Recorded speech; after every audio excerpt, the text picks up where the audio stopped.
Good afternoon, everybody, and thank you for joining us as we once again take on your questions live on COVID-19. And this week we're focusing on a topic that is very close to the minds of a lot of parents and teachers and kids in our community. We're talking about the plans to get ready to go back to school. So I'm Kayla Thomas, and I'm joined here today by Dr. Kari Neemann. Thank you for being here. Thank you for asking me. You bet. Dr. Neemann is a pediatric and an adult infectious disease specialist. She's on the faculty here at UNMC, and then she also practices at Children's Hospital and Medical Center. So thank you to Children's for sharing her with us today as well. We appreciate your time. Thank you. All right, just a quick reminder, this is a live chat. It's for informational purposes only. If you have any questions specific to your health or your medical condition, you want to direct those towards your primary care provider. So let's start.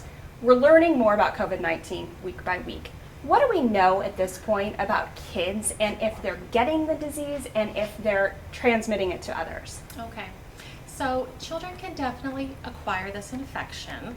I think if you look at our most recent dashboard of Douglas County, you'll see that they make up, I think, 12.3% of positive tests. While kids can acquire it, they seem to have less symptoms associated with it. And so the majority of children are either going to be asymptomatic, not even realize that they've been infected, or have very mild symptoms. But that's not to say that they can't have severe symptoms that end them up in the hospital. We don't yet know what the risk factors are for those children that are going to have more severe symptoms. But I would caution those similar to adults who maybe are immunocompromised, obesity or other comorbidities, that they may need to reconsider their back to school plans. One thing that you'll hear a lot in the news is about the transmission of this virus. And so through some epidemiological studies, it looks like children, especially those less than 10 years of age, probably don't transmit this virus as effectively as older children do. Mm-hmm. That's not to say that they don't have the virus. When we swab their nose, it's there, but they're just not transmitting it as well. And that might just be because they don't cough as much and they don't sneeze as heavily as an adult would do. But as you get above 10, so those teenagers, they're still able to transmit this virus just as effectively as adults. Masks are always a topic of conversation, and especially with what's happening in Douglas County today with the mask mandate coming. I do want to point out that we did wear our masks, and we do have a universal masking policy in effect here at the Med Center. They are close by. We just took them off just for purposes of the interview with social distancing so that you can understand what we're saying. But a lot of people have talked about kids and if they can wear masks effectively. What do we know about that? Kids can wear masks effectively, and the CDC is currently recommending any child over 2 and above can wear a mask. And I think more than anything, we just need to role model how to wear masks to our children and instruct them that ideally when we put the mask on, we want it to go above our nose, we want it to go below our mouth. We don't touch our mask as much as possible, and that when we remove the mask, we remove it through the earpieces. But I think kids can surprise you with how much they can be compliant with this. And I think when Israel started opening their schools a few months ago, where they got in trouble more so was the middle schoolers than anything else, not the little kids. I think the little kids are a little bit better at following. I have an elementary schooler and one going into middle school, so at following instructions. If kids are touching their masks, are masks still effective? They're still effective. I mean, we still want to role model that they don't touch them. But masks are just one piece of this. It is a combination of things. It's the mask, it is the social distancing, ideally that's 6 feet, and then it's that frequent hand hygiene. It's everything together. And when we don't do one of those things, we're allowing a chance for that virus to come through. So the more of those steps that we can take, obviously, the better. You can't take too many precautions right now. Are there some kids who shouldn't wear masks? Of course, there's always going to be some kids that shouldn't. So some littler children just won't be able to do it. They're just not developmentally ready. Certain children may have a medical condition that would limit them, and their doctor can advise them on that. If they are developmentally or behavioral issues, then those children wouldn't wear a mask. They need to be able to understand why the mask is in place and how to appropriately take off the mask. If they can't do that, probably not a great child to be wearing a mask. I want to point out where some of our questions are coming from today. We do have a spot on our website at nebraskamed.com/COVID where you can type in your own questions anonymously, and we have gotten a ton of questions from teachers. So most of the ones that are on my list today are ones that have been submitted by teachers. If you're a teacher or a parent and you're watching and you do have a question, you can go ahead and type that in the comment section. We'll try to get to some of those live, but we've compiled a list of things that we've been hearing a lot from all of you already. So some teachers have told us they've been advised to wear a face shield instead of a mask. Our face shields, are they as effective? They're, again, one piece of what needs to be done. And so there's going to be times when a teacher is going to want to wear a face shield. And so if you have a child who has hearing difficulties or is deaf, or your speech language therapist, young children often learn by facial expressions, maybe a face shield is good for you. In addition to social distancing, good hand hygiene. Now, when you're choosing a face shield, they're going to start on your forehead. You want to get one that goes back to your ears as much as possible, and then below your chin. Now, this is an infection that is spread through respiratory droplets. And so when you don't have the mask in place, you can still have some of those droplets below. And so you as the teacher aren't necessarily at risk, but your students. And that's why you still want to maintain that 6 feet distance. I would say that is one piece of it. If you can wear a mask and a face shield, which sometimes we do in the hospital, that's also a good option. This virus goes in through our mouth, through our nose when we touch, but our eyes are another potential entry. And so goggles or a face shield in addition to your mask would be awesome. And at this point, we're not worried about how cool we look. It's just a matter of doing the most that we can to protect ourselves and to protect those around us. I think that we've heard stories in the news about music, choirs early on. We had heard of one transmission case through a church choir. What about music classes? Can they be done in a safe way, or is that something that we shouldn't be doing right now? I think that is very dependent on your school structure and the building. Can you social distance those, like choir singers? We know that with singing that respiratory droplet can go even further than 6 feet. So what is possible in your space? Really, I think that's going to come down to school, whether or not that's possible. As far as instruments, if there's a way not to be sharing those among different students, and then again, what can you do in the space that you have? Ideally, take choir outside. Great opportunity. Same thing for musical instruments, because Yes. obviously some of those we play with our mouths. Yes. What about recess? Because we've heard that there is less risk to outdoor activities. Can recess be done safely? I think recess is a great idea, a great place for where students can then take off that mask. And so what we get more worried about inside is just how many air exchanges you have within a room, and that is just limited by the ventilation that the school has in place. Outside, we don't have to worry about that. That's not to say that we don't need someone on the playground ensuring that 6 feet of separation is still there, but a great time to take those masks off. Yeah, because we need breaks. Even as Yes. adults, I think it's important for us to take those lunch breaks and whatever else and find those safe spaces to take off your masks for a few minutes. And that'll help the kids be comfortable for the day. And is that something schools really should be considering, giving kids the opportunity for mask breaks? Yes, I think mask breaks periodically throughout the day when it can be done safely is a great idea. I know I enjoy my mask breaks when I get them. We're taking one right now. Are masks enough?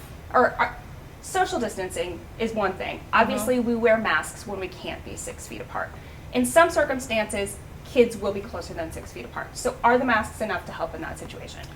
They are a part of it. Ideally, we would do the 6 feet, we would do the hand hygiene. We have to do what is available within the constraints of each school. And so each school district, each school building will have to determine what they can do. Some of the questions that we've had have been about if there are some positive cases. Does a school need to shut down completely if a student or a staff member tests positive? Again, I think it goes back to how well you're complying with all the social distancing and the masking and the hand hygiene. So if there is a positive case in a school, the school will contact the health department, who will then perform tracing in coordination with the school. And a significant contact is less than 6 feet for more than 15 minutes. And so we will need to know who's been around that student, and has that broken down at all. They will, try to limit the amount of children that will need to be quarantined. I think another part of this is the concept of cohorting, where we try to keep kids in the same group throughout the day, limiting exposures with other groups, so that if there is a significant exposure in a classroom, it's just that classroom and not the entire school. I know, and with my kids myself, and I mentioned I have an elementary schooler and a middle schooler, that they're keeping them in these groups of 15 and planning on kind of moving around. So it's easier if you do have a case like that to isolate and figure out who could be at risk. A follow-up question to the recess situation. Somebody had asked about what to do with masks for kids. I've heard some protocols about paper bags. I've heard some about lanyard wearing. Is there any real good advice yet about where kids can put their masks, where they're taking mask breaks, to keep them as safe as possible? I don't think there's any advice actually on the CDC about that. Good question. I think would be similar to what we practice. We have a piece of paper towel that we put on a desk, and we instruct ourselves to put it face down. For students, paper bag might be an option. We do that sometimes for our N95s. I would not recommend a lanyard, just because then that outside of that mask is touching you, you're touching you, you're touching your face. We lose the impact of the vax. Totally understandable. And we do have a video available on our YouTube channel with the protocol of how to properly don and doff your masks. So that's something we can post in the comment section if you're interested in looking for that. This situation is ever changing. We talked about before we sat down today, every school district is different, every county is different, every state is different. How flexible do parents and staff members need to be for changes to the plans at this point? I think we need to be pretty flexible at this point. So remember, the incubation period for this infection is 2 to 14 days. So what we're seeing right now reflects more of what happened 2 weeks ago. And so in Douglas County right now, the last 3 weeks, we've had increasing number of positive tests. And I don't know that there's been a major change in compliance as far as mask wearing has been in the last few weeks to change that. More important, I think, is to get community buy-in, that we open schools safely when we have community compliance with social distancing, with masks, with hand hygiene.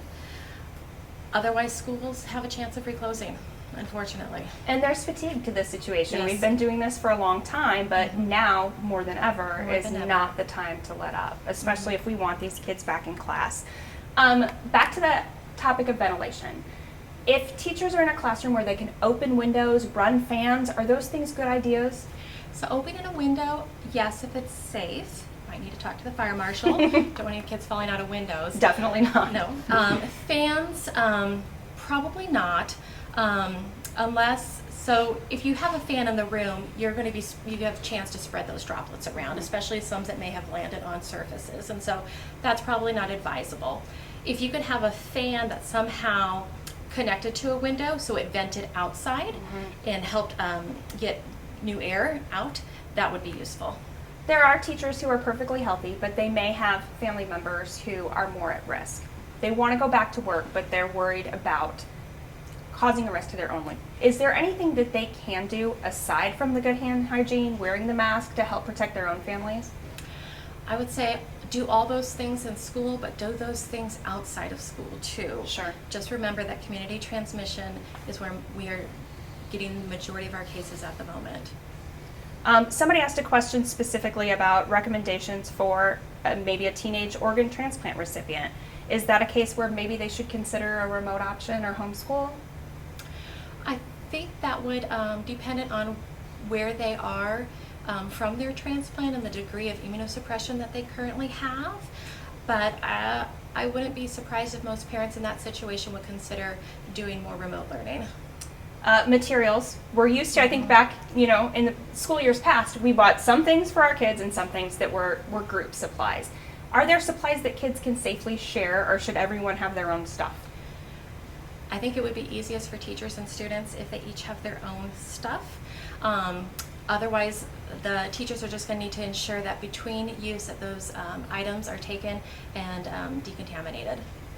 Another question here, at what point should schools close, and then would it be safe to reopen 2 to 3 weeks later? I think that's got to do with the protocol of the case trends. Yes, and what it's going to come from the public health department is going to advise that in coordination with the different school districts on what they believe is safe at that time, more so on the community transmission. I think just be prepared for Be the prepared. situation to consistently change. We've heard before, stay home if you're sick. That's for staff members, that's for students. But this year I feel like there's an extra layer. And if anyone in a student's household is sick, they should stay home. How long should they be staying home? And is that the case for basically any family in any work situation, school or work situation? I think it depends on why they're home and why they're sick. If they have a known, they have strep, they have norovirus, that's different. Sure. But if there is a family member that has COVID, then your health department is going to be aware of that. They're going to contact you. Everyone in that household will need to be under quarantine for 14 days.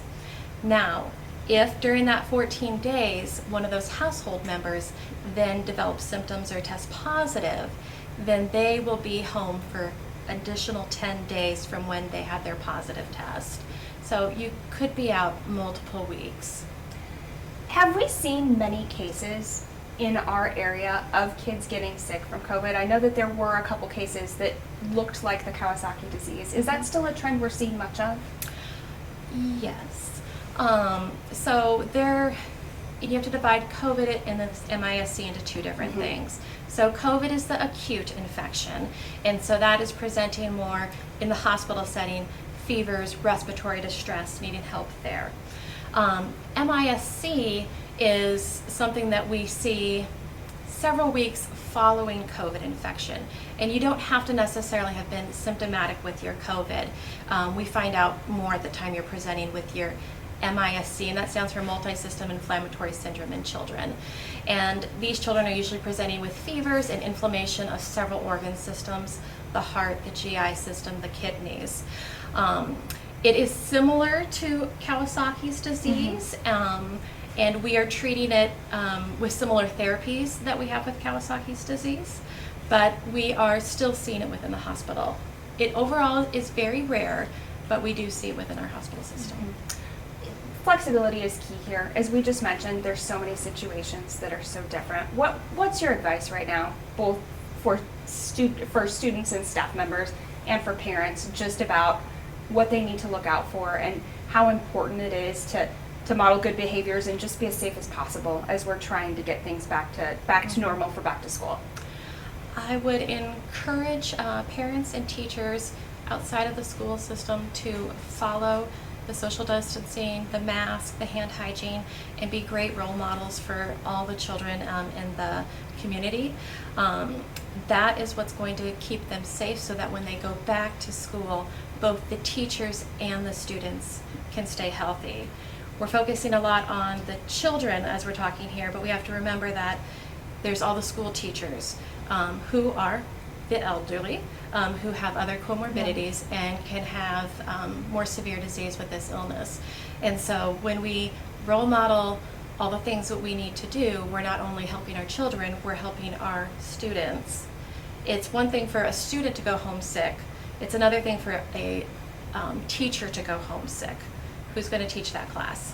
And it's important at this time for everybody to remain flexible. That's why we're bringing these live conversations as often as we can. We know that you have questions, and we know that the guidelines are changing, school districts are changing things, so we're doing our best to keep you updated. So, Dr. Neemann, thank you so much for joining us today.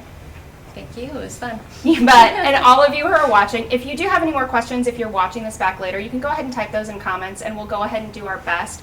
Some of the guidelines obviously have to come from the different school districts, but we're going to do our best to get you the answers and keep you updated. Again, nebraskamed.com/COVID. We're putting together a lot of back-to-school resources there as well. And if you do have any questions that you would like to submit, you can do that. So thanks for watching.